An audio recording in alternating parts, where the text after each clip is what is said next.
Good morning, y'all. I kind of have my camera, my phone like taped in a I hope this lasts. I just want to make a quick video this morning and come to you guys and talk to you about something I heard on Adam's show this morning, first of all, which was the guy that called in about frequency. I'm sorry, I didn't catch his name and I should have gone back and looked. But anyway, I think he was the second caller, maybe third. And he was talking about frequency and how it's being used to, control your emotions. And I'm going to take that one step farther and say that I believe that some of the DEWs will be frequency related, as far as like honing in on your specific frequency. And I believe that they can do a lot. I think they can even do specific things with frequency, like, cause this person to have anything from voices in their head, which are actually directed sound weapons that they're using to make you think you're crazy, or God said for me to do this. Like, I think people are hearing, I think this is being directed at us in so many ways, and I think we all need to do a little bit more research on it and come up with some, I hate to say tinfoil hat, but come up with some kind of weapon, or, some kind of resistance to this, because I think it also has something to do with the 6-foot social distancing and how they're trying to get all of us in this facial recognition combined with frequency. And I think that there'll be some kind of I hate to say this, but I think they can take you right out with that. I think that's going to be a thing. It may already well be that some of the heart attacks and things like that are happening to people, the suicides with the double shots to the head, but that kind of things that are happening to people that are being targeted by, whoever, they. So the other thing I wanted to talk to you guys about was something about the residual information and data. We all think that it's sharing our data is okay, they're going to tell me where my house is or where this is. I don't know that it's as much about that. I watched a documentary the other day, and I wish I couldn't go back and see where I watched so many different things, guys, from Odyssey to BitChute to, it kind of goes on and on. You don't have enough, don't have everybody in one spot anymore like it used to be. So I'm all over the place. But I saw this documentary about how it isn't necessarily your data, it's your residual data. Your facial expressions, what you'll do next. How we all say, I thought of this and it came up in an ad the next day. That's definitely happening. They definitely don't have to hear you. They can, you don't have to be heard where you're being heard. They are just listening. I really believe they're listening all the time to every one of us. We all have some kind of technology, or we wouldn't be on YouTube, you know what I mean? We all have internet, and it comes into our home. And as my ex-brother-in-law used to say, when you can see out, they can see in. And that was so true. And that was I want to say that was 30 years ago. It was 30 years ago when I first met my ex-brother-in-law, who's now since passed. So that's why I know it's been 30 years ago that he talked to me about the fact that TVs could be watching you. Now, this was way before anybody else thought of it. People thought he was nuts. People thought he was crazy. He was definitely a survivalist. He definitely knew it was coming. And he died remarkably by a respiratory issue that John Hopkins couldn't figure out what it was. And he was perfectly healthy, never smoked, never drank. He could stand in front of you, and he was I want to say 38 years old at the time, and he could stand in front of you and do a backflip. He was 42 when he passed, and And it was so odd. Like, he got sick, and like within 6 weeks he was dead, and John Hopkins couldn't do anything about it, supposedly. So, and he was way ahead of the curve. He was so far ahead of the curve that, like, sometimes even now I find stuff out and I'm like, oh my gosh, even that he was right about. Like, it's crazy, but he knew all this. I don't know how, but he knew. He was a big fan of that one movie with Mel Gibson. You guys will know what I'm talking about, but it was about conspiracy theories and, anyway. But he was way ahead of the curve. And this residual information that they're gathering from the muscle movement in your face, your emotional responses to things, what gets you going and what shuts you down. Like, I think that all of this comes into play. I also wanted to talk about something else that's really worrying me. Because I was so sick for so long, I was in the hospital like 6 months. I was down I'm still down, really, below fighting weight and below fighting strength. You know what I mean? I'm still trying to come back. And the times I was in and out of the hospital, if you left a hospital for 2 weeks and came back, which I did twice, and I got switched from hospital to hospital. So one hospital won't take one hospital's test, the other hospital has to retest you for the CV. And so I was tested 5 or 6 times. Yesterday I was watching a YouTube channel. I'm just gonna go ahead and shout him out because I really like him. I don't think he's Fugle fan, but Prepping 101. He does this 4-hour live stream every night at 9 o'clock. And he has a whole bunch of different preppers with him. Pinball prepping, Lake Ferry prepping, a whole bunch of different ones. But anyway, he was saying, somebody on his show was saying about how the tests have, the smart dust and I'm sorry, there's a gnat in my face. Smart dust, and you know how I know you've all seen the Morgellons videos where people are pulling those fibers out of their skin and the fibers move. Like, they move, they congregate, they try to get to each other. I know you guys have all seen that, if I have, because, we all watch the same stuff, I think. And he was saying how all the test kits or not he, but somebody on his show was saying about how all the test kits are contaminated with the smart dust that I also believe is coming out of the plane farts too. I don't think this is all just this one application on the test kits. And then if you took a test, then you took the mark of the beast. I'm so worried about that, guys, because I had 5 of them, and I don't say I'm Christian. I love the Lord God and Jesus Christ, you know what I mean, and the Holy Spirit. Like, I'm in communication with that, not a church. I don't do organized religion. I have a relationship with the Lord, and I speak to Him all day long. And I think a lot of people are like that. They don't really identify with the church, but they identify with the Lord. And I've always said I won't take the vaccine because I do think there's something coming in a shot form that we're not going to know is going to have the identifying chip in it. And I do believe the vaccine is probably that horrible. I don't know, but I'm just saying. But, my line in the sand was already crossed, and I'm a little bit worried about that. So, any input you have, I would love to hear it. But I did see somebody take apart one of the test kits and show those fibers that reach for each other, and they showed these fibers, these smart fibers, and of course they go right up to your blood-brain barrier with that test. And honestly, I find it kind of believable because I know how sick and twisted the Billy Bob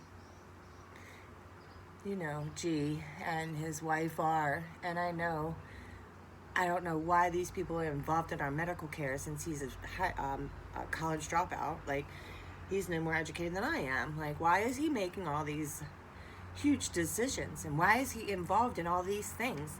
He's involved in our farming. He's already the number one owner of farmland, private owned farmland in the country. He's involved in medical with, the shots. And we've heard him say that that was the way to depopulate, and, every part of food, every part of medicine, every part of our education, or a lot of parts of our education. He is just involved in everything and has an education on nothing. So I don't understand why even common people that are normies, that don't know what's going on in this world at all, they're blind, and they know he doesn't have any, education, and they still are just like hanging on his every word like he is somebody. Like, no, he's not. So anyway, I wanted to say that. I also had a couple of dog training things I wanted to talk to you guys about this morning that I was thinking about that are really going to be detrimental to anyone who, I hear a lot of people say, well, I'm getting a dog for protection, or I'm getting a dog for this, for that, whatever.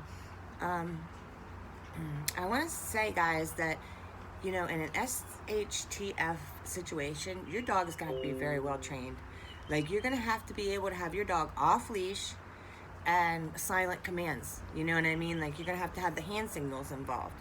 So I think I'm going to start doing like a little bit of that with each show, and I think that might help people, because you first have to leash train, and you first have to have them obeying your every word before you take them off leash. And dogs that stick around your house with you, or like your neighborhood, and don't run, may still run if they are distracted by, say, a squirrel or whatever. My dogs, it's squirrels. They love squirrels. But anyway, we're going to have to go through some dog training things that will help you out in SHTF. Also, like, how are you going to keep your dog silent? You know what I mean? Like, what are you going to do if there's somebody approaching your camp and you're trying to be in stealth mode? Like, you have to have a way to silence your dog. So we'll talk a little bit about that in my next video. I'm going to come up with some short training tips and some ways that it might help you. And I also wanted to explain why I keep messing with my hair. I'm pulling down my hat and everything, and I'm wearing a hat because I have an allergic reaction to anesthesia. And it doesn't matter whether it's, I think even local does it now, but anesthesia really messes with me, and it makes my hair fall out, like, big time. Like, I lost half of my ponytail. And it's almost a little bit worse than when you lose it with chemo, because it's like all now a different length, because the hair that fell out on my very first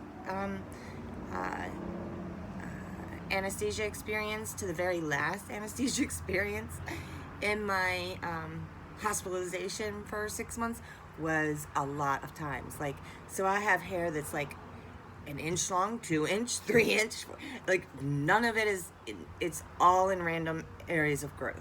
So I almost feel like I should just shave my head and start over, but I can't do it. Like, I just can't do it. Like, even if I wore a hat all the time, I just can't make myself do it. And I didn't have chemo or radiation because I wasn't a good candidate. I had dropped down to 75 pounds and then, came up from there. And I think at the time when they wanted to do radiation, I was still at like 80, I want to say, or 82 maybe even. And it could be anywhere under 85, but it was definitely in the 80s. And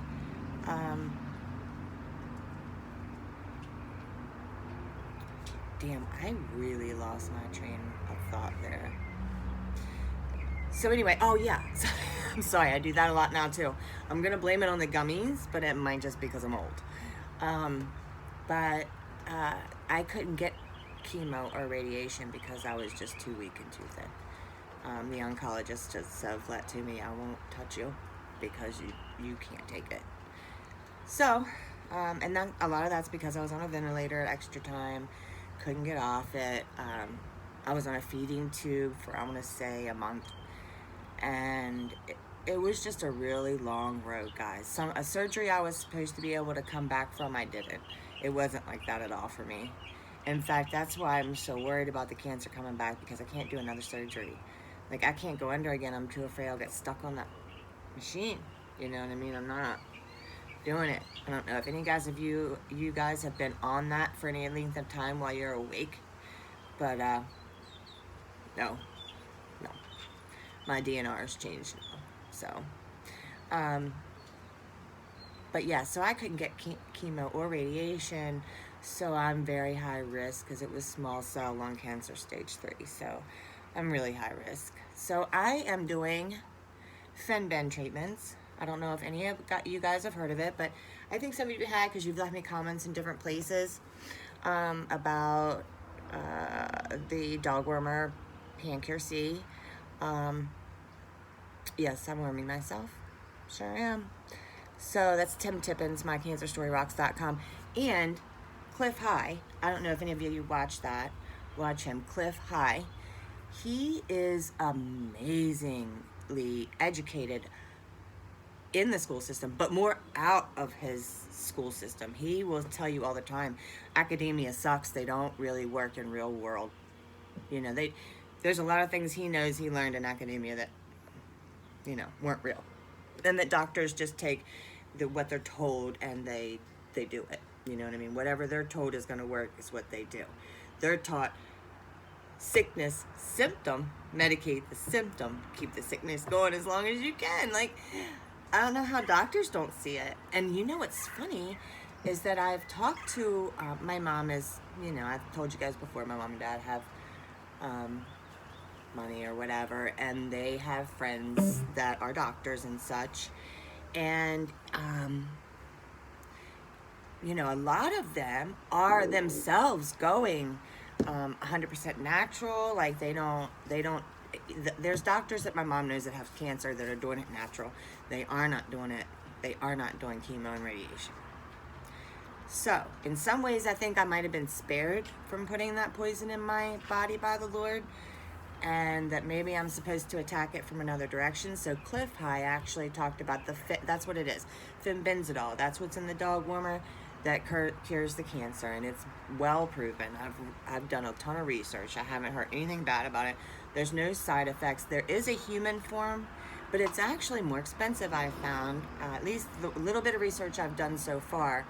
I'm sticking with the dog for now, but I did add vitamin E, more vitamin C.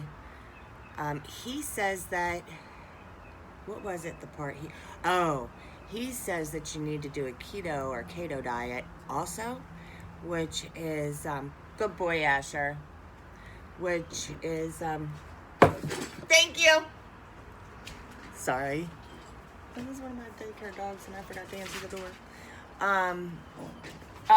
No, outside. Go. Asher, come on. Asher, come on. Sorry, guys. Anyway, I'm so sorry. I forgot about a daycare dog that was coming. I still have one dog, which is great because it's an extra few hundred a month, and I need that. I need everything right now. So, it's fenbenzidol is the medication, and it is cheaper, I think, so far for dogs. And I take that 3 times a week, and then I skip 4 days. 3 times, I skip 4 days. And Cliff High recommends doing the keto diet. Well, I don't know if any of you guys have looked into it, but I guess sugar and glucose feed cancer. So what you're trying to do is stranglehold the cancer. Like, you're cutting off all of its feeding. Anything that turns to sugar is out of your diet, like pasta, breads. You know, I'm sure you guys all know what the keto diet includes, but it's everything I eat. And I still only weigh about 99 pounds soaking wet with pebbles in my pocket. So it's hard for me to go into something like that when I know me. Like, if I don't like what I'm eating, I'm not going to eat it. I'm so sorry, guys. I know I'm a hot mess. Not even a hot mess, just a mess. I couldn't do it. I couldn't commit to that. Now, I have done what I can by cutting out things that are just like no sugar in my tea, no sugar in my coffee. Well, a little bit of sugar in my tea, I'm not going to lie. And sugar in my coffee, and, you know, all the places I can cut out. Of of course, I had a couple Oreos. I do, but as far as breads and pastas, I can't do it. Like in the morning, I usually eat a biscuit or a piece of toast or something like that because I have to eat real early. And if I don't have something that I want to eat, then I won't eat. I guess there's keto breads. I know. Don't even comment below and say that. I know there are. They're expensive, and that's the other thing. And then I'm doing the juicing, which he said don't do any fruits.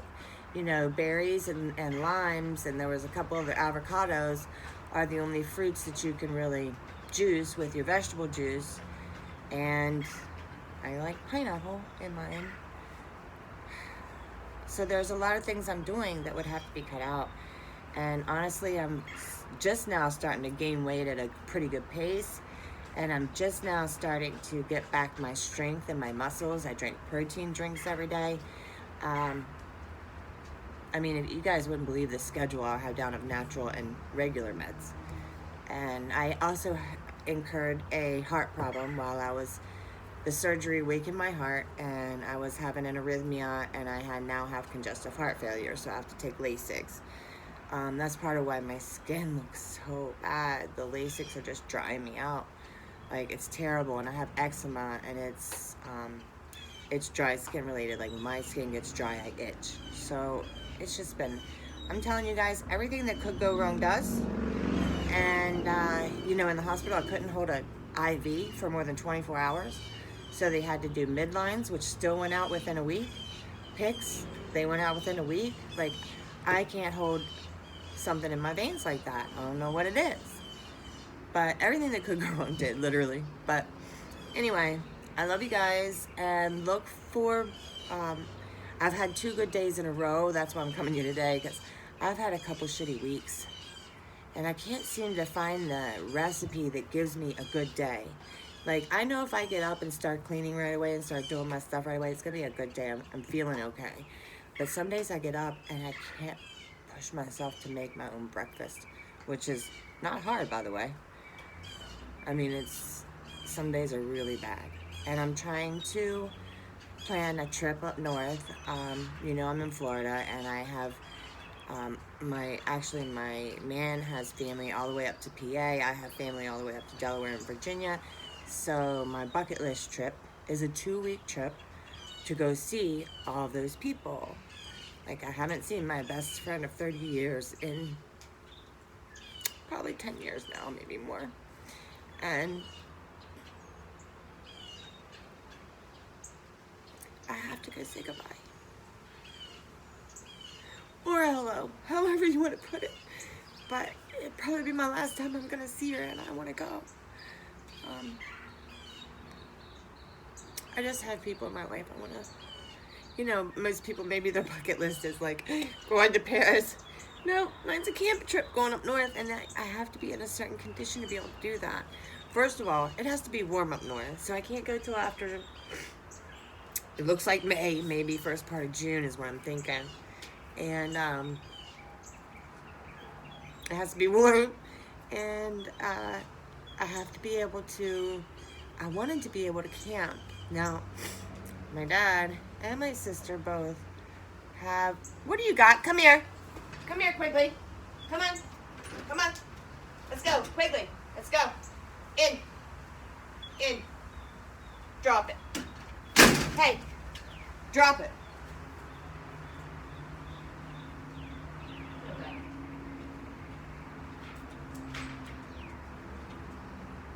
I'm so sorry, guys. So sorry. Anyway, I want to go up north. I got to be in a certain condition to do so. I have to be able to string along, you know, 6, 7 good days in a row. I can't be going up there feeling like crap every day. So I'm hoping that this, I can come up with the recipe and I can figure it out what's giving me the bad days and eliminate it from my life. Or add whatever I need to add. But anyway, that's neither here nor there. I just want to check in with you guys, say hello, say I love you. You know, say that I do have things that I'm working on for you. I want to split this, I'm sorry, I get out of breath. I want to split this dog training up into consumable parts, you know. And, you know, one place you could start, if you really want to have a dog that's going to listen to you properly, you should take them to an obedience course with other dogs and handlers. Because that way they get the socialization and they don't feel like they have to run up to every dog and like freak out, you know what I mean, if they're only with you all the time. And I think it's just really important to do a class-oriented thing. Now, with CV, this might be hard to find in some areas. So I'm going to show you what you can do at home, but I do recommend going to a park where there's distractions and such. Once you get a few basics down, go to the park and do it. You don't have to wait for a class. You don't have to join a class that you can't afford, possibly. So I'm going to give you ways around that, and I'm going to show you step by step how to start, okay? So look forward to that in my next video. My first video will be sit commands and an easy way to get them to sit and get a treat or whatever. Now, I have a dog with allergies that can't do treats, so therein I'm going to show you what to do about that. But I am thinking all the time about you guys, and I love you very much. And I hope that this video this morning finds you all well. And I hope that all of you have an amazing day. And that maybe you'll do some research on the frequency and bring it to me. Like, I don't know everything. I'm just saying, I think these things are combined. I've done a small amount of research, and I think these things are all combined. I think it's like I feel like it's like this thing that's going to close around us, including the Starlink. And I think it's all coming for us. Nobody's going to escape it. People say, oh, well, I don't care because I'm not doing anything wrong. That was started by Hitler. Dum-dums. Like, yes, you care. Yes, you do care. You don't want them to know every single facial expression you have and what it means. And, like, come on. I don't understand when people say that. I don't understand people being willing to give up their privacy in such a manner and not care. Because it isn't just about whether you're doing something wrong, guys. Because what's wrong can change every day. They can make new laws anytime they want, and they still have their surveillance in there to catch you doing it. So be careful with that if you say that, because that may come back and haunt you. I love you guys, and I hope you have a great day. I do think I'm going to be on the Ann Lynn show, which I'm so excited about. I think that's like the end of March kind of timing. And I'm so hoping so, because I love those girls. Their Pretty Over 50 video really helped me. Like, you know, it's been hard. This last year, I've aged 10. That's really true. I mean, something like that where, I mean, it literally took me down to nothing. I wasn't, and my man finally told me, maybe a month or two ago, he said, yeah, I wasn't sure you're going to make it, babe. I wasn't. I just kept praying because I wasn't sure. And I wasn't either. There was a couple times I wanted to give up. So, if it hadn't been for my daughter, with her blue eyes filling up with tears, and Steve pulling me through, I wouldn't have made it. So, I love you guys. Sorry to end on a sad note. I love you guys. Have a great day. Bye.